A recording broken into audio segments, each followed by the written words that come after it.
March 18, 1945, 03:47 hours, east bank of the Rhine River, near Viersen, Germany.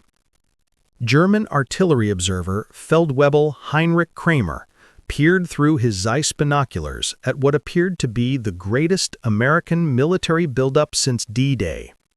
Through the pre-dawn mist, he counted Sherman tanks by the dozens, perhaps hundreds, their distinctive silhouettes unmistakable against the gray horizon.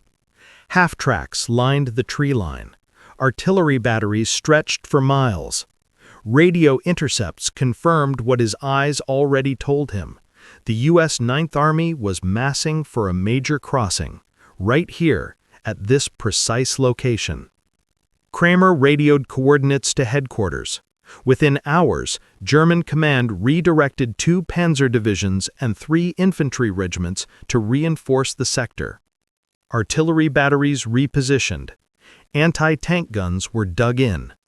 Over 15,000 German troops prepared to repel an American assault that would never come. 20 miles south, the real Ninth Army crossed the Rhine virtually unopposed. The German reinforcements Kramer had summoned were defending against ghosts. What Feldwebel Kramer had observed through his binoculars wasn't the Ninth Army.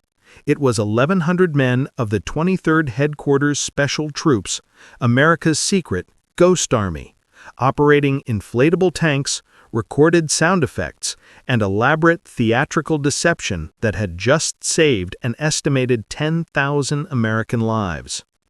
The tanks Kramer counted weren't steel. They were rubber and canvas, weighing 93 pounds each, inflated by air compressors and positioned by soldiers who were artists, actors, and sound engineers rather than combat troops.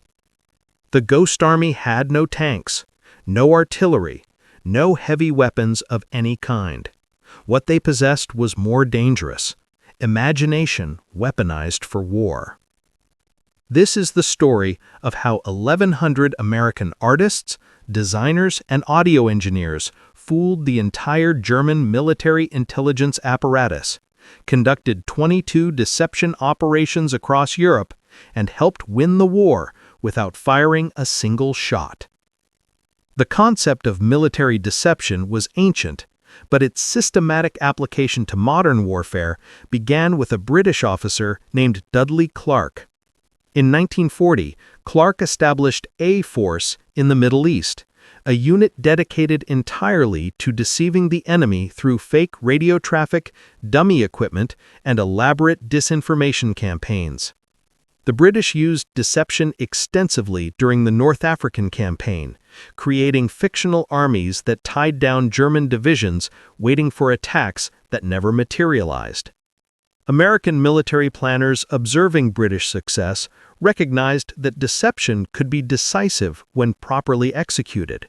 In January 1944, the U.S. Army authorized creation of the 23rd Headquarters Special Troops, a unit unlike any other in American military history. Its mission? Tactical deception on the European continent. Its methods? Whatever worked. Colonel Harry L. Reeder received command of the unit in February 1944. A career officer with experience in psychological operations, Reeder understood that successful deception required more than fake equipment. It required artistry. It required technical innovation. It required soldiers who could think like enemy intelligence analysts and exploit their assumptions. Reeder's recruitment was unconventional. Instead of selecting infantry veterans, he sought artists, designers, and technical specialists. The unit that assembled at Camp Forest, Tennessee in March 1944 included graduates from art schools across America: Pratt Institute, Cooper Union, the Cleveland School of Art, fashion designers from New York, radio technicians from Hollywood studios, set designers from Broadway theaters. These men would create the greatest theatrical production in military history, with audiences that included the entire German high command. Private Arthur Singer had been studying bird illustration at the Cooper Union School of Art when he received his draft notice. His talent for detailed observation, essential for wildlife painting, made him ideal for creating realistic military insignia and vehicle markings. He would design the fake unit patches and bumper markings that convinced German intelligence they faced divisions that didn't exist. Sergeant Victor Dowd was a fashion illustrator from New York whose understanding of visual perception helped design camouflage and deception schemes. His ability to create convincing illusions from limited materials saved American lives across France and Germany.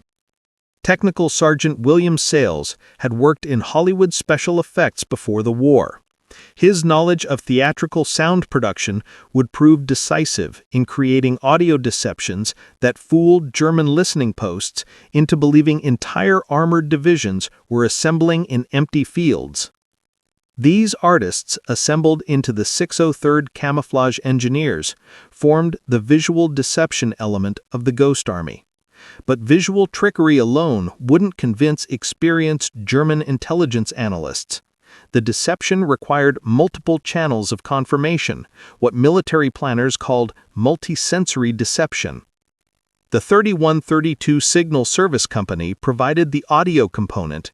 Equipped with technology so classified it remained secret until 1996, these soldiers operated mobile sound systems capable of projecting battlefield noise across miles of terrain. Their equipment, developed by Bell Laboratories, could simulate tank columns, artillery batteries, bridge construction, and troop movements with startling realism. The sonic deception units carried 500 watts amplifiers, massive for 1944 technology, mounted on half-tracks. Each speaker system, designated heater in unit slang, could project sound audible from 15 miles away under ideal conditions. The recordings themselves were engineering marvels. Field recordings of actual Sherman tanks, artillery pieces, and military vehicles, edited and arranged to simulate specific tactical movements. A single sonic unit could create the audio signature of an entire armored battalion. 3 units working in coordination could simulate a division. German listening posts, trained to identify American units by their equipment sounds, consistently reported massive troop buildups where only a handful of Ghost Army soldiers operated. The third deception element was radio. The 406th Combat Engineers provided spoof radio operations, simulating the communications traffic of entire divisions. These operators, trained in the radio procedures and call signs of multiple American units, created realistic radio traffic that German signals intelligence couldn't distinguish from authentic transmissions. The combination was devastating to German intelligence.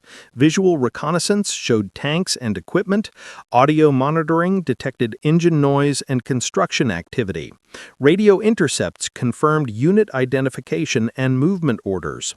3 independent intelligence channels all confirmed the same false information. German analysts, following standard verification procedures, concluded the deception was real. The Ghost Army's first operational test came in May 1944, before D-Day.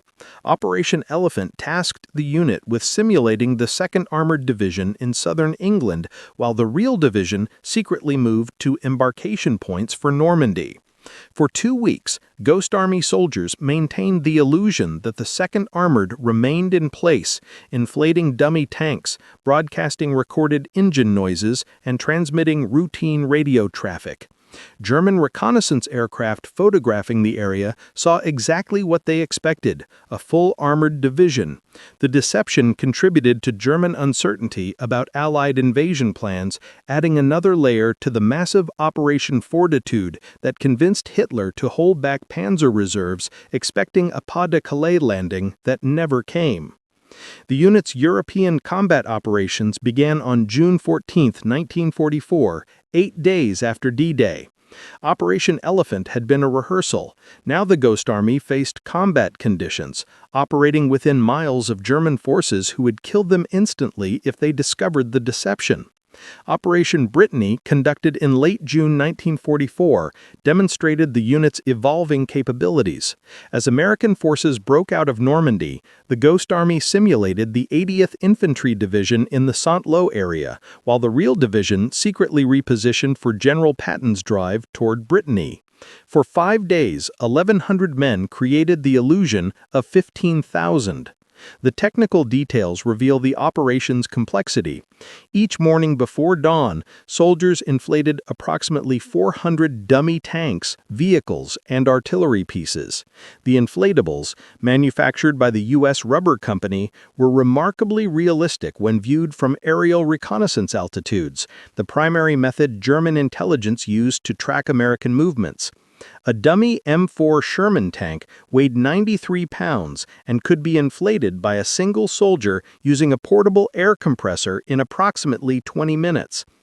The rubber skin was painted to match actual Sherman camouflage patterns. From 1,000 feet altitude, standard reconnaissance height, the dummy was indistinguishable from a real 33-ton tank. But aerial photographs captured static images. Real armored units moved, repositioned, showed signs of activity. The Ghost Army had to simulate life. Soldiers assigned to atmosphere duty created realistic camp activity. They drove actual jeeps and trucks through the area, leaving tire tracks consistent with a full division. They lit campfires at night in patterns matching standard infantry encampments. They hung laundry, deliberately including unit insignia that German photographic analysts would identify, and they walked patrol routes visible from observation positions. Every detail was calculated to convince observers they were seeing a genuine military formation. The sonic units operated at night, when sound carried furthest and when German listening posts were most active. Technicians positioned speaker systems at calculated intervals to simulate a column of tanks moving along specific routes. The recordings were played at volumes calibrated to atmospheric conditions. Humidity, wind, temperature all affected sound propagation. Getting it wrong meant the deception would fail. Getting it right meant German analysts would report tank movements with precise locations and timing. The spoof radio operators monitored actual American radio traffic to maintain realistic patterns. They transmitted routine messages, supply requests, maintenance reports, movement orders, using the call signs and frequencies of the unit they were impersonating. German signals intelligence, intercepting these transmissions, logged them as authentic. The cumulative effect was what military planners called notional presence, creating the impression of forces that existed only in German intelligence reports. When German commanders made decisions based on these reports, they were fighting ghosts. Operation Brest, conducted in August 1944, demonstrated the Ghost Army's tactical impact. As American forces besieged the German garrison at Brest, the Ghost Army simulated additional American divisions approaching from multiple directions. German defenders, believing themselves outnumbered and surrounded, requested reinforcements that couldn't reach them and prepared for assaults from directions where no American forces existed. The garrison commander, General Hermann Bernhard Ramke, later reported that intelligence indicated 4 American divisions investing Brest. In reality, there were 2. The Ghost Army had doubled the apparent American force without adding a single combat soldier. The psychological impact on German commanders was cumulative. Intelligence reports consistently overestimated American strength. Defenses were spread thin trying to cover phantom threats. Reserves were held back awaiting attacks that never materialized. The friction created by false intelligence compounded with every decision, degrading German operational effectiveness far beyond what additional American combat units could have achieved. The Ghost Army's personnel understood the stakes. Unlike combat soldiers who faced physical danger, Ghost Army men operated under the constant threat of discovery. Their deceptions were conducted within range of German artillery. Their fake encampments were legitimate military targets. If the Germans realized they were attacking inflatable tanks, the deception would fail and the soldiers would die. Private Arthur Singer described the psychological burden in letters home that were heavily censored. We set up in places the Germans can see. We want them to see us, but not really see us. Every time a plane flies over, we wonder if this is the mission that figures it out. Every artillery barrage might be the one that lands on our rubber tanks and reveals the whole thing. We're safe only as long as they believe the lie. The unit's closest call came during Operation Bettenberg in September 1944. The Ghost Army was simulating the 6th Armored Division near the Luxembourg border when German forces launched a local counterattack. Soldiers operating sonic equipment found themselves directly in the path of German advance. Sergeant Victor Dowd's team was positioning speakers when German patrols approached their location. The team had no combat weapons. Their equipment was too valuable for soldiers to risk capture. They abandoned their position, destroying sensitive equipment, and escaped on foot through terrain they'd selected specifically because it was supposed to be behind friendly lines. The Germans captured one speaker unit intact. Technical analysis revealed sophisticated American audio technology, but German intelligence never connected it to the broader deception program. They classified it as psychological warfare equipment and filed reports that sat unread until the war ended. The technological sophistication of Ghost Army equipment reflected American industrial innovation applied to unconventional warfare.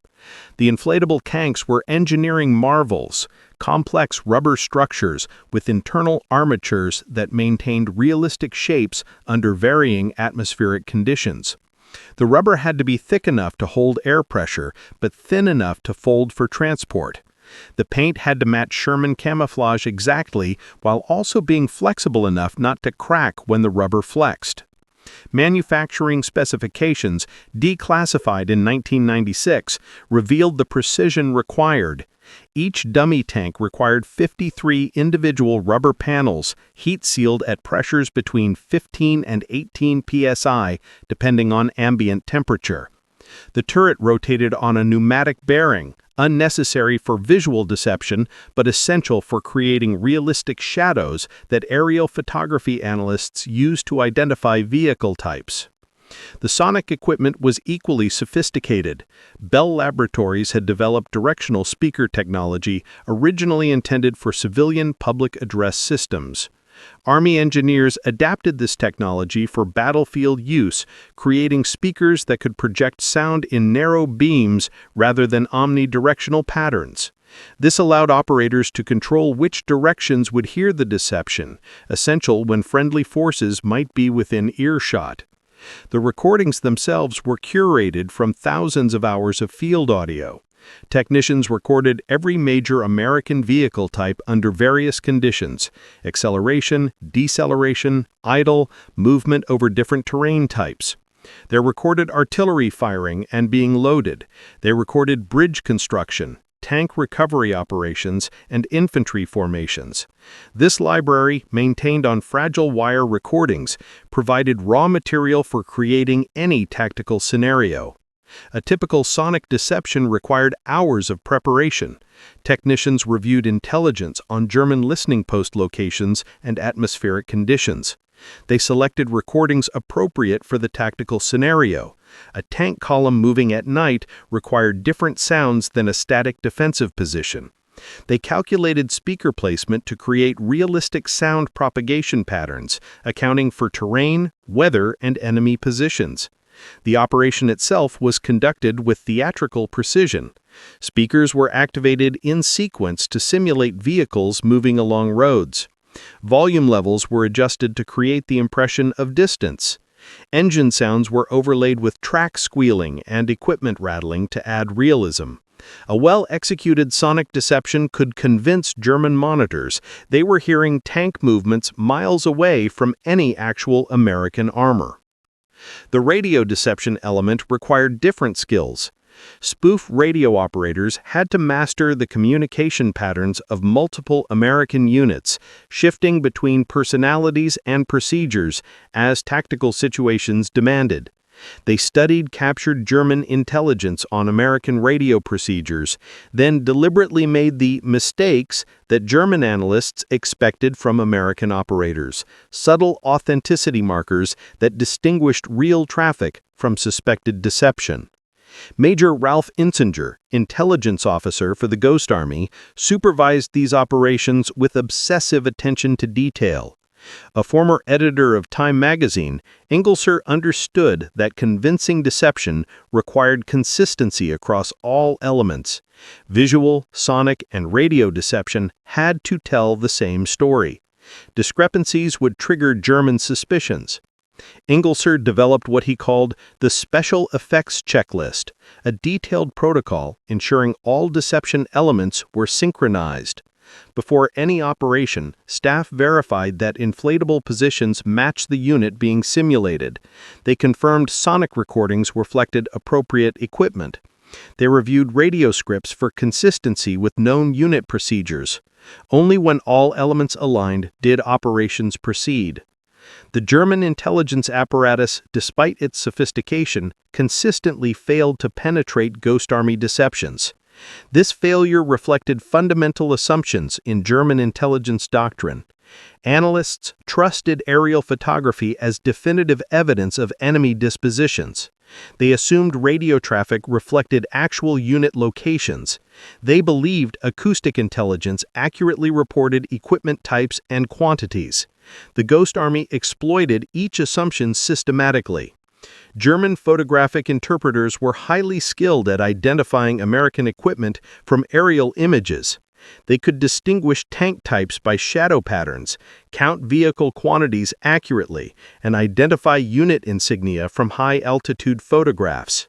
This expertise worked against them when examining Ghost Army positions. The analysts saw exactly what they expected to see, confirming their preconceptions rather than questioning them. The sonic deceptions exploited German acoustic intelligence procedures. Listening posts monitored American positions continuously, logging equipment sounds that technicians analyzed to determine unit composition. When Ghost Army speakers broadcast Sherman tank recordings, German analysts logged Sherman tanks. The technical quality of American audio equipment exceeded German expectations, creating recordings so realistic that trained analysts couldn't distinguish them from actual vehicles. Radio deception exploited German signals intelligence practices. The Wehrmacht monitored American radio traffic extensively, using direction-finding equipment to locate transmitters and traffic analysis to identify units. Ghost Army operators, trained in these procedures, created traffic patterns that would survive technical analysis. Their transmissions originated from appropriate locations, used correct frequencies, and followed expected procedures. German signals intelligence logged them as authentic.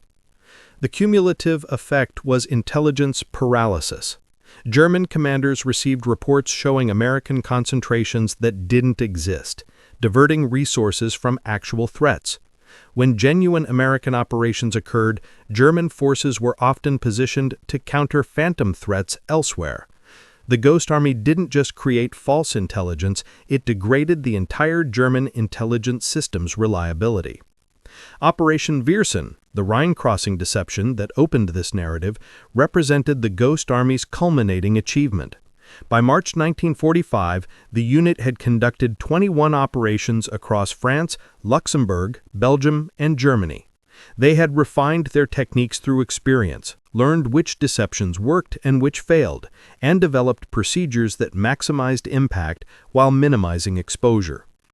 The Viersen operation required simulating 2 full divisions, approximately 30,000 troops, in an area where German observation was continuous and sophisticated. The actual crossing would occur 20 miles south, where the Ninth Army would exploit German forces' absence to establish bridgeheads with minimal casualties. The deception began 5 days before the crossing. Ghost Army advance teams surveyed positions, identified German observation points, and calculated sight lines that would maximize the deception's effectiveness. They selected locations where dummy equipment would be visible to German reconnaissance while remaining protected from direct fire. On March 16th, inflation teams deployed 600 dummy tanks, vehicles, and artillery pieces across a 15-mile front. The inflatables were positioned to suggest an armored concentration preparing for assault. Tanks in assembly areas, artillery in firing positions, vehicles in supply dumps. From German observation posts across the Rhine, the buildup appeared genuine. Sonic units began operations that night. Speakers positioned along approach routes broadcast recordings of tank columns moving toward the river. Bridge construction sounds, hammering, sawing, the grinding of heavy equipment echoed across the water. German acoustic intelligence logged massive American preparation for what appeared to be the main crossing site. Radio operators flooded German monitors with traffic suggesting imminent assault. Supply requests, movement orders, coordination with artillery, all the communications patterns that preceded major operations. German signals intelligence intercepting this traffic confirmed what visual and acoustic intelligence already reported. The deception held for 4 days. German command, convinced the main crossing would occur at Viersen, concentrated forces accordingly. When the actual assault came 20 miles south, defending German units found themselves outnumbered by attackers who weren't supposed to be there. The Ninth Army crossed the Rhine with casualties 60% below projections. Staff estimates credited the Ghost Army deception with saving approximately 10,000 American casualties, soldiers who would have died or been wounded assaulting prepared German positions that instead faced empty fields and inflatable tanks. The human dimension of Ghost Army operations often gets overshadowed by the technical aspects. These were soldiers who faced combat conditions without combat weapons. They operated within artillery range of German forces. They risked capture, knowing their deception equipment would reveal secrets the army desperately wanted protected. The unit's artists found themselves in a surreal environment, creating art that existed to deceive, that would be destroyed after serving its purpose, that could never be displayed or discussed. They painted insignia with the same precision they'd applied to commercial illustration, knowing their work would be photographed by German reconnaissance and studied by intelligence analysts. The enemy was their audience, and failure meant death. Private Ellsworth Kelly, who would become one of America's most celebrated abstract artists, served in the Ghost Army's camouflage unit. His wartime experience influenced his later artistic development, particularly his interest in perception and visual ambiguity. The connection between military deception and abstract art wasn't coincidental.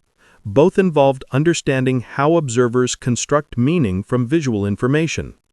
Fashion designer Bill Blass served in the unit, applying his understanding of visual presentation to military deception. After the war, he would become one of America's most prominent fashion designers. His biographers noted that his wartime experience taught him to think about how observers perceive and interpret visual information, lessons applicable to both military deception and fashion design. These artists brought creative approaches to military problems that career officers might never have considered. When standard inflatable tanks proved too obviously fake in certain lighting conditions, artist soldiers developed supplementary techniques, adding artificial shadows, creating weathering effects, positioning vehicles at angles that minimized obvious characteristics. Their aesthetic sensibilities improved deception effectiveness in ways technical specifications couldn't capture. The unit's secret status created unique psychological burdens. Ghost Army soldiers couldn't discuss their service with anyone, including family members. Their operations remained classified until 1996, 51 years after the war ended. Veterans carried their experiences in silence, unable to share stories that might have provided context for their wartime trauma. Staff Sergeant Jack Mazie, who became a prominent exhibition designer after the war, recalled the burden of secrecy. "We came home and couldn't tell anyone what we'd done. Our families thought we'd had easy duty, support jobs behind the lines. We couldn't explain that we'd operated within artillery range. that we'd faced German patrols, that we'd saved thousands of lives through work we couldn't describe. The secrecy was almost harder than the operations themselves. The Ghost Army's operations influenced post-war military doctrine significantly. The success of multi-sensory deception demonstrated that traditional intelligence methods could be systematically exploited.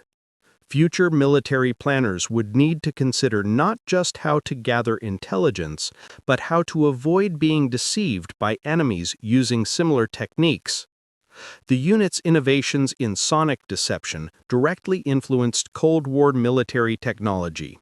The directional speaker systems, originally developed for battlefield use, were adapted for psychological operations and crowd control. The principles of acoustic deception informed development of electronic warfare systems designed to confuse enemy sensors. The visual deception techniques evolved into modern military camouflage and decoy programs. Inflatable decoys remain standard military equipment, now incorporating radar-reflective materials and thermal signatures to deceive electronic sensors as well as visual observation. The Ghost Army's rubber tanks evolved into sophisticated systems designed to defeat satellite reconnaissance and precision-guided weapons. The organizational model, integrating artists, technicians, and military personnel into specialized deception units, influenced special operations development. The CIA's Cold War deception programs drew heavily on Ghost Army experience, recruiting creative professionals for operations requiring unconventional thinking. The statistical record of Ghost Army operations reveals their strategic impact. Operational statistics. Total operations, 22. 21 tactical, 1 strategic. Personnel strength, 1,100 officers and enlisted. Estimated German forces diverted, 40,000-plus troops across all operations. Estimated American casualties prevented, 15,000 to 30,000. Duration of service, May 1944 to July 1945. Total inflatable equipment deployed, 1,000-plus tanks, vehicles, artillery pieces. Sonic heater unit, 500-watt amplifier, audible range 15 miles. Recording medium, wire recorder, 30-minute capacity per spool. Radio equipment, SCR-299 mobile transmitter, 400-watt output. German intelligence response. Documented instances of German troop repositioning, 17. Artillery redirected to dummy positions, 8 confirmed bombardments. Aerial reconnaissance missions targeting Ghost Army positions, 30+. German intelligence reports citing Ghost Army units, 22. These numbers understate the cumulative impact. Every German decision influenced by false intelligence created cascading effects. Repositioned troops weren't available for other missions. Diverted artillery couldn't support actual defensive positions. Intelligence resources spent analyzing fake positions weren't available for tracking real threats. The Ghost Army's secrecy extended far beyond operational security. The unit's existence was classified at the highest levels, with personnel forbidden from discussing their service even after returning home. This secrecy served multiple purposes: protecting techniques that might be used in future conflicts, preventing enemy analysis of American deception capabilities, and maintaining the mystique that made deception effective. The classification held for 51 years. Veterans aged and died without public recognition of their service.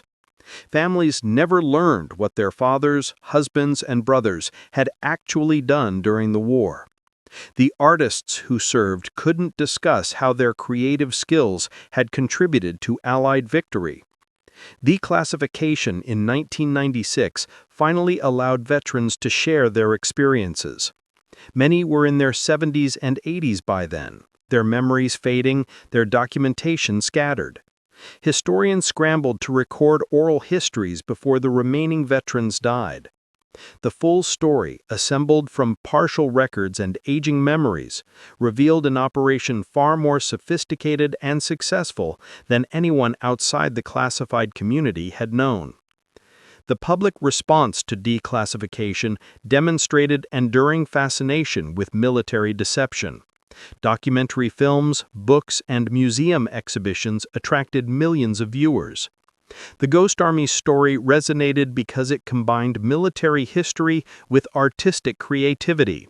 Soldiers winning battles with paintbrushes and speakers rather than rifles and tanks. The recognition came too late for many veterans. Of the 1,100 men who served in the Ghost Army, fewer than 100 were still alive when declassification occurred. Most died without public acknowledgement of their contributions. The secrecy that protected their operations also denied them the recognition they deserved.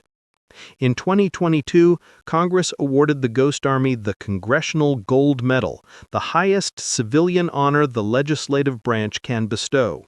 The ceremony, held at the Capitol, included 11 surviving veterans, all in their late 90s. They received standing ovations from members of Congress who had learned only recently about their service. Bernie Bluestein, 98 years old and one of the last surviving Ghost Army veterans, accepted the medal on behalf of his comrades.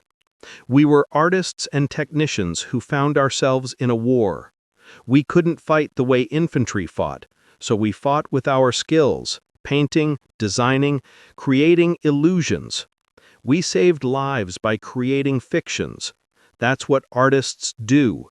We make people see things that aren't there and feel things that aren't real. We just did it for our country instead of for galleries." The Ghost Army's story offers lessons that extend beyond military history. Their success demonstrated that unconventional approaches, bringing artists and designers into military planning, could achieve results impossible through conventional means. The creative thinking that seemed impractical in peacetime military culture proved decisive in wartime. The unit also demonstrated the importance of integrated operations. Visual deception alone wouldn't have worked.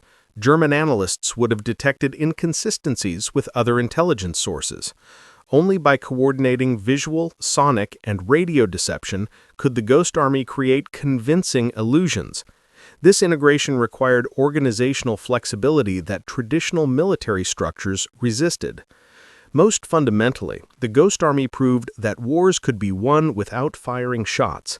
Their operations saved thousands of American lives not through superior firepower, but through superior imagination. They exploited German assumptions, creating false realities that German commanders accepted as truth. In doing so, they demonstrated that perception can be as important as reality in military operations. The final assessment belongs to Colonel Harry Reeder, who commanded the Ghost Army from its formation until the war's end. His after-action report, classified for 50 years, concluded, "The 23rd Headquarters Special Troops demonstrated that deception, properly executed, achieves tactical results impossible through direct combat. We tied down German forces, diverted enemy attention, and created opportunities that conventional units exploited for victory. Our casualties were minimal. Our impact was decisive. The principle has been proven. Imagination, properly weaponized, wins wars."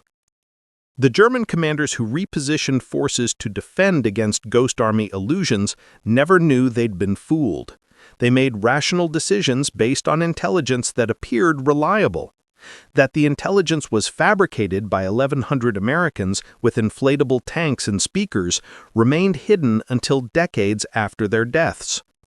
The fields where Ghost Army soldiers inflated rubber tanks are farmland now. The roads where sonic units broadcast tank column recordings carry civilian traffic. The positions where spoof radio operators transmitted fake orders are unmarked and forgotten. Nothing physical remains of operations that changed the war's course. But in archives across America, the records survive. Photographs of soldiers inflating dummy tanks, recordings of the sounds that fooled German monitors, radio logs documenting thousands of deceptive transmissions. These documents preserve the memory of soldiers who fought without weapons, who created rather than destroyed, who saved lives through art rather than force. The Ghost Army's rubber tanks are gone, deflated and discarded decades ago. Their speakers are silent, their recordings deteriorated beyond playback. But their legacy endures in every military deception operation since, in every creative approach to unconventional problems, in every recognition that imagination can be more powerful than firepower. They were artists who went to war and fought it their way, with paint and speakers and imagination. They fooled Hitler, saved thousands of American lives, and kept their secret for half a century. The Ghost Army proved that sometimes the greatest military victories come not from killing enemies, but from deceiving them. The Germans who repositioned to defend against phantom divisions never fired at real Americans because of it. The artillery that bombarded empty fields killed no one. The intelligence reports that diverted German reserves created opportunities that American combat units exploited for decisive victories. Thousands of American soldiers came home because the Ghost Army convinced Germans they were somewhere else. That's the mathematics of deception. Lives saved by lies, victory achieved through illusion, wars won without firing shots. The ghost formations have faded. The inflatable tanks are memories. But the lesson remains. Sometimes the most powerful weapon is imagination, and the most effective army is the one that exists only in the enemy's mind. The Ghost Army created thousands of soldiers that never lived, tanks that never fired, divisions that never fought. And in creating these fictions, they saved more lives than many combat units, changed the war's course more decisively than many battles, and proved that artists could be warriors in their own way. They painted the future of military deception with brushes and speakers. The enemy saw exactly what they wanted them to see, and by the time the war ended, the greatest military illusion in history had helped win it without firing a single shot. The laughter that might have greeted their inflatable tanks if discovered never came. The mockery that could have accompanied their theatrical operations never materialized. Instead, German intelligence logged their fictions as facts. German commanders repositioned based on their illusions, and German forces defended against phantoms while real Americans advanced elsewhere. The Ghost Army created the greatest show the enemy never knew they were watching. The curtain fell in 1945. The audience never knew they'd been deceived until 50 years later. That's the final trick of the greatest deception unit in military history. They fooled not just the enemy during the war, but history itself for decades afterwards. The Ghost Army won their war twice, first against Germany, then against obscurity. Both victories were achieved the same way, by making people believe in things that weren't there.